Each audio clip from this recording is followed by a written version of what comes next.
Hey YouTube, I wanted to do an article review. This article was posted by somebody on my Facebook, but I felt like it was really relevant to what's going on, at least um, not locally, but kind of nationally with school safety concerns.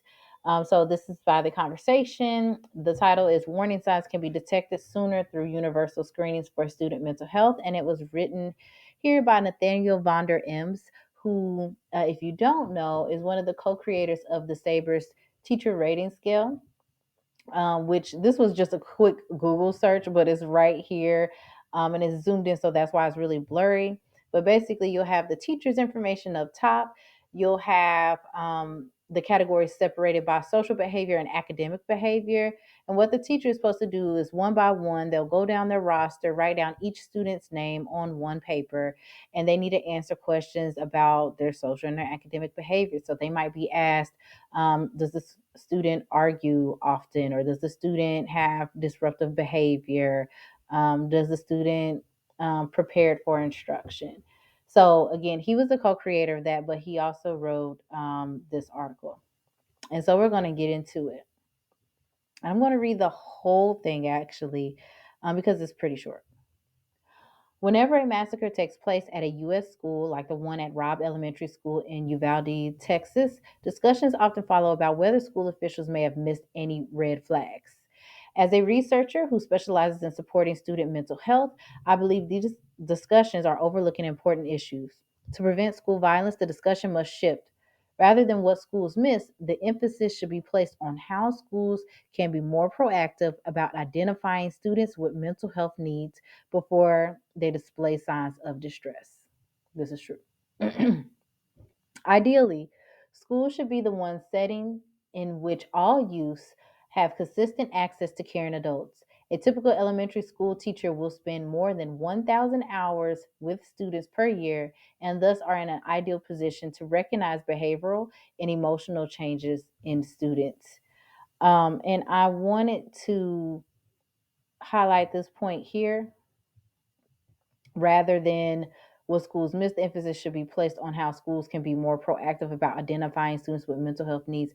That is very true. And I think that's where a lot of schools need a lot of work, especially being somebody that is a counselor, coming into schools and seeing that still heavily we focus so much on instruction. And COVID has changed that a little bit. But sometimes when it came to, at least my experience as trying to advocate for what the school needs were or things that we needed to do in order to meet student needs, sometimes it was overlooked because either we have testing, or oh, we have this assessment going on, or we got to do our placement test at the beginning of the school year, or whatever it may be. Not saying that it was always overlooked, but the first year that I was pretty much by myself, it was definitely a challenge and something that I had to continuously advocate for. So I can understand that other schools may still be lagging behind when it comes to meeting student and teacher needs.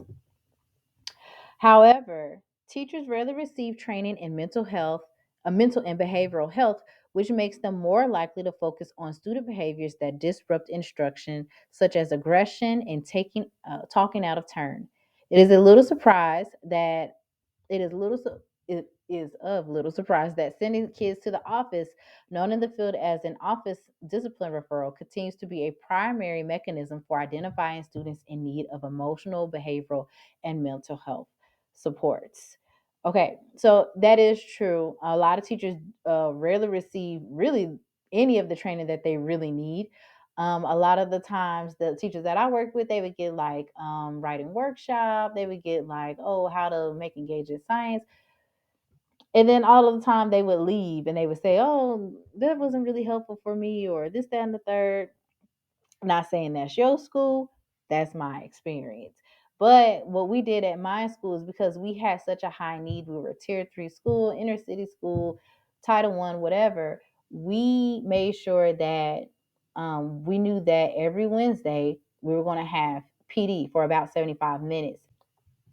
So what we would do was we knew that out of the 4 typical weeks of the month, that 2 of those weeks would be spent on instructional related professional development, and then the other two would be social emotional related. So then, like I said, they might get training on how trauma affects the brain. They might get training on how to create a trauma sensitive classroom or whatever it may be. But we made sure that our staff at least was getting that regularly so that it wasn't when we were asking them to use strategies or things like that, it wasn't something that was brand new and they didn't know how to do it. They were given the training beforehand of how to facilitate these things. So let me get back into the article. Um, all right, it says challenges to being more proactive. Increasingly, schools have adopted a framework known as positive behavioral interventions and supports, a proactive system meant to teach essential social skills and prevent later behavior problems. The system is meant to create a positive school environment through support at the school, classroom, and individual levels. This includes setting school wide expectations for behavior and helping teachers with classroom management. Rather than being punished for bad behavior, students are recognized for positive behavior. Now, the thing about this is PBS is great and works to keep students in line that have these social and emotional tool set to behave accordingly. But for those with high trauma experiences, they struggle with a universal set of expectations because they don't have all of those skill sets yet. So a student who has high trauma may have a lack a lack of impulse control, or they might have sensitivity to criticism.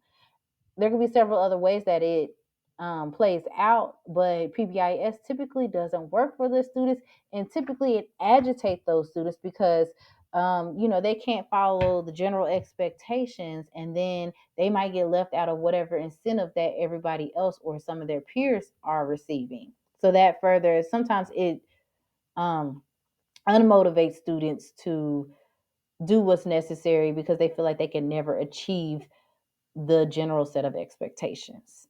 And actually, I learned that through, I think, a training with um, Commonwealth, Star Commonwealth, and it was talking about trauma and how students react to that.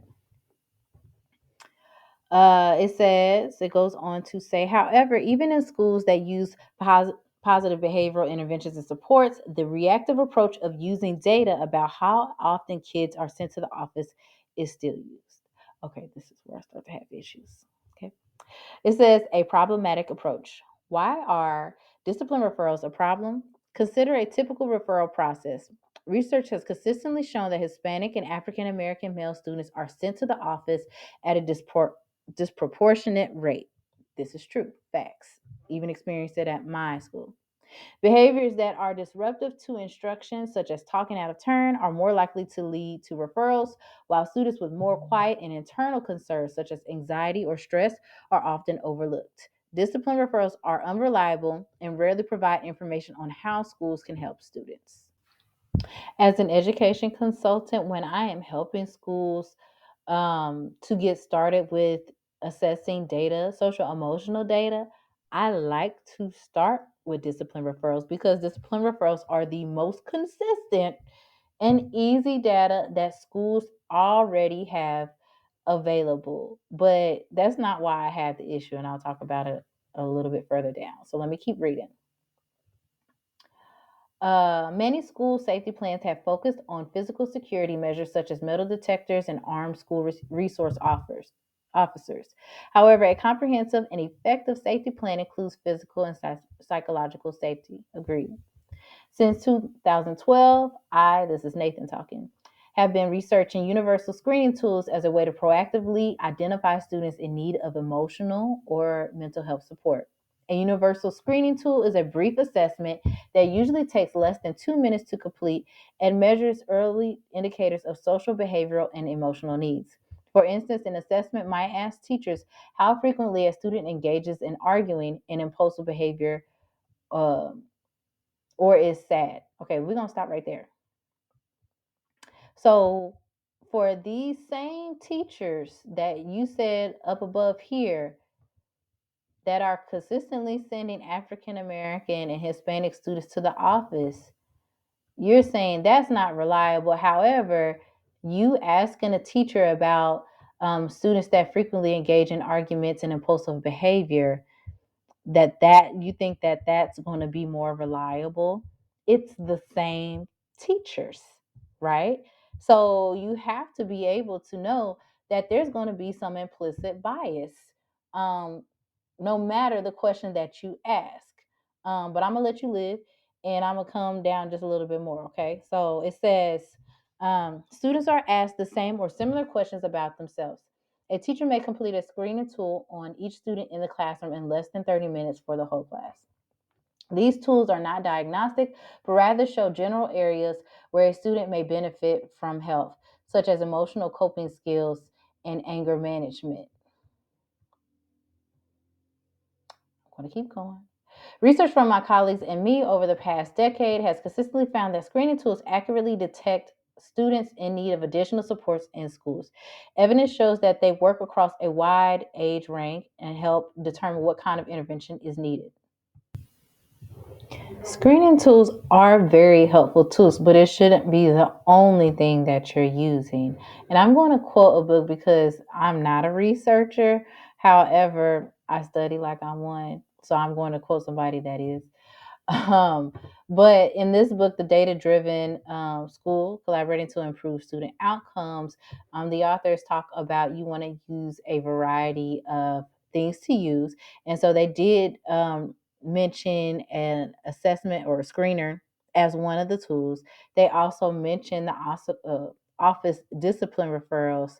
And I believe the third thing that they talked about was a screening tool specifically from students. So you do want to have a wide range of things that you're using so that you're getting a whole picture view and not something that is totally based on a teacher's opinion. Because again, you're going to run into that issue of that teacher's implicit bias. But I'll get back to that a little bit later. So let's keep going. It says that research has found that screening tools show that students who self-report as being at risk are likely to have poor grades and lower test scores on statewide tests. My colleague Stephen Kilgus, an associate professor of school psychology, and I developed the social academic and emotional behavior risk scale, also known as SABRES, which has been used in rural, suburban, and urban school districts across the United States. Increasing use. Nearly a quarter of U.S. schools now use some type of systematic tool to evaluate the mental and emotional health of students. This is up from approximately 13% in 2014. Now, the issue with that is typically with a screener, you can only do this periodically. So even if it was once a month, that's still like you're asking the teachers to take out that much time because it says it takes about 2 minutes to do it, but 2 minutes per student. um, but you're going to be consistently asking teachers, asking for this information because it's not something that's readily available like the discipline referrals. Now, my thing is what I feel like would be helpful, but not a lot of schools have advanced into getting into this is actually having social emotional PLC. So just like PLC meetings. So just like they meet about instruction, they should be meeting the teacher should be meeting with their school social emotional team, which again, a lot of schools do not have yet because we're so behind in education. But anyway, they should be meeting with these social emotional team members, their school counselor, your social worker, whatever, to identify these students that aren't meeting social skills. Or if your school is advanced, you may have specific expectations to your school. Of what you feel like should be the student's social emotional development. But again, a lot of schools don't have that. So you might have to go to some basic social skills that are outlined through CASEL. But again, they should be meeting regularly with these people, even if it was bi-weekly, once a month or something like that. But nobody is talking about social emotional data. Nobody is using social emotional data. We do a risk assessment at the very beginning of the school year. We do one maybe midway in, and then that's about it. But how are you guiding services if you don't know what's going on consistently at your school all the time? This is why you need a wide range of tools that you use. And discipline referrals is a great way to do that. And it's also a great way to identify teachers that might be needing additional help, whether that's specifically with one student, or it might be teachers that just need more instructional help. Maybe their processes and procedures aren't tight enough, and so they're going to need some more support.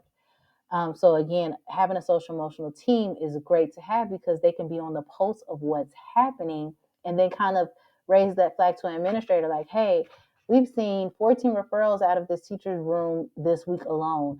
We in comparison to maybe two out of each of their peers' room. You might need to check on them and see what's going on. That's also going to contribute to that teacher's social emotional health. I mean, because if they are struggling like that, or if they are being challenged like that in a week, that is something that needs to be followed up on. But back to the article. All right. So it says, and yet the majority of schools do not use these sorts of proactive tools. Administrators cite cost, time, and lack of school mental health professionals as barriers to using screening tools. Again, a great task for your social emotional team. Despite the cost of time and money, these screening tools can pay off in the long run. Ultimately, screening tools connected to prevention systems may reduce significant behavior concerns by up to 50% and suspensions by 22%. This is true because, like I said, the work that we've done at my school, we saw a decrease in discipline by 53% in one school year. This results in substantial time and cost savings. To begin, screening plans should include who completes the screening tool. Having both teacher and student perspective is essential. New research has demonstrated the benefit of multiple raters. Students as young as kindergarten can use the tools to report mental health needs when the tools, which feature child-friendly language, is supporting a number of local schools. We have found that teachers reported 40% of students in need of support, while 70% of students self-reported being in need of support. Student voice is a critical component in communicating mental health needs, and this is why it is important. So, say if a teacher does put in a discipline referral for a student, say they say that the kid was being obnoxious and being loud, right? I typically, what I do as a school counselor, I'm going to talk to both parties because we always know there's his story, her story, and then there's the truth. So I'm always going to make sure that I'm getting more than one perspective on one situation. In December 2021, U.S. Surgeon General Vivek Murthy reported that the pandemic has worsened the nation's youth mental health crisis. As our society continues to grapple with mass school shootings, schools must play a critical role in preventing future tragedies. Effective prevention requires proactive assessment. Universal screenings have proved themselves effective in promoting student well-being. The question is whether schools will use them. We know that teachers have implicit bias, just like anybody else.